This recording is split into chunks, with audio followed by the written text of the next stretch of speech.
Monsoon आज केरळमध्ये दाखल होत आहे आणि त्याच पार्श्वभूमीवर हवामान खात्यानं पावसासंदर्भात नवीन महत्त्वाचा अंदाज वर्तवलाय। कोकण आणि मध्य महाराष्ट्रामध्ये आज पावसाची शक्यता आहे आणि मराठवाड्यामध्ये विजांच्या कडकडाटासह जोरदार पाऊसही पडणार आहे। विदर्भात आज वेगवान वारे वाहण्याचा अंदाजही वर्तवला जातोय।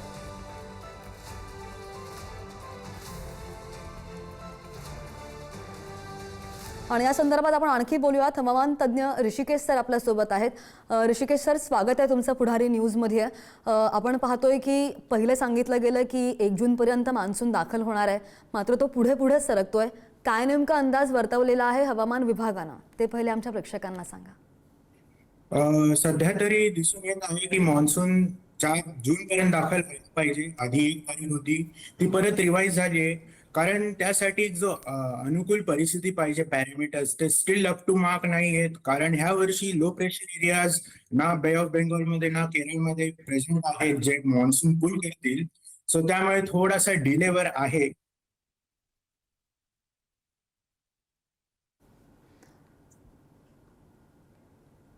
अगदी। तर सर, आपण पाहतोय की जो हवामान विभागाने अंदाज वर्तवलेला आहे, कसा परिणाम होऊ शकतो शेतीवर याचा, किंवा मग अगोदर आपण पाहतोय की 1 ते 1.5 महिन्यापासून गेल्या जवळपास मला असं वाटतं की 45+ तापमान आहे, त्याचा नागरिकांना सुद्धा त्रास होतच आहे, झालेलाच आहे। मात्र या बदलत्या हवामानाचा आपल्यावर कोणता आणि कसा परिणाम होऊ शकतो? न्यूज अगदी बरोबर आहे। गारपिटीची शक्यता सुद्धा दिसत आहे अलॉंग विथ हेवी रेन्स येत्या 2 दिवसात, 4, 5 आणि 6 तारखेला। 6 तारखेपर्यंतच हे जास्त पाऊस, खूप वेदर चेंज राहील। त्यानंतर पावसाची शक्यता परत कमी दिसत आहे, कारण जो मॉइश्चर जे हवं असतं महाराष्ट्रात, जे पाऊस मिळतो आपल्याला पश्चिम महाराष्ट्रातून विदर्भ आणि मराठवाडा, त्याचा चान्स खूप कमी वाटत आहे। उर्वरित जून तसाच राहील, पण अधूनमधून जेव्हा मान्सून परत आगमन होईल, परत एकदम पाऊस चालू होईल। सर, या पुढचा अंदाज आता नेमका कसा वर्तवला गेलेला आहे हवामान खात्याकडून? अगेन तेच आहे कहाणी, म्हणजे त्यांचं लो प्रेशर एरिया ह्या वर्षी जास्त अवेलेबल नव्हते। सो त्यामुळे जो पूल इफेक्ट पाहिजे होता तो जास्तसा काही जाणवला नाही, त्यामुळे डिलेवर आहे। आणि अजून सुद्धा पॅरामीटर्स अप टू मार्क, म्हणजे it's a very interesting phenomenon. कारण हे जे आपण बघतो आतापर्यंत, पूर्ण केरळ राज्य हे मान्सून ओलांडला पाहिजे होता, पण तो अजून दिसत नाहीये। सो त्याला अजून वेळ लागेल।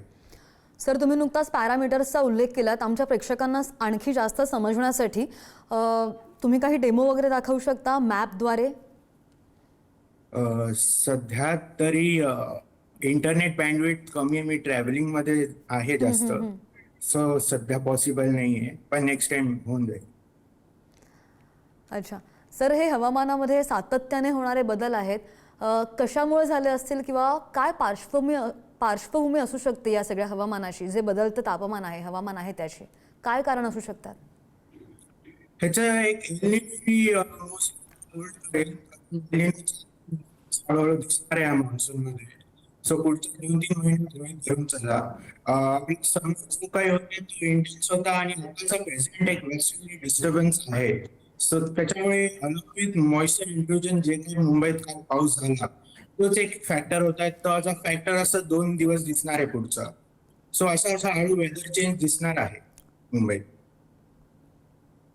अगदी सर, खूप खूप धन्यवाद तुमचे। तुम्ही पुढारी न्यूजशी सविस्तर बातचीत केली त्या संदर्भात। थँक्यू।